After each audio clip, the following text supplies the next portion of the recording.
আসসালামু আলাইকুম। আজকে চিকেন বল তৈরি করব। এখানে 250 গ্রাম মুরগির বুকের মাংস কিমা করে নিয়েছি।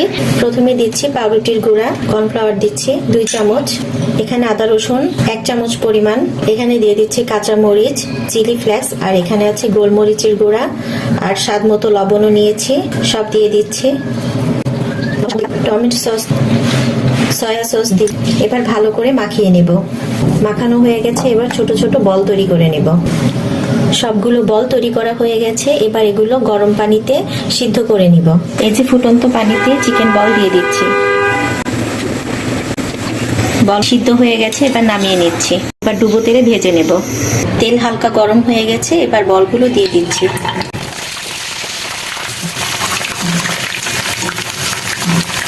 চিকেন বলগুলো হয়ে গেছে ভাজা, এবার নামিয়ে নিচ্ছি। এই যে তৈরি হয়ে গেল চিকেন বল।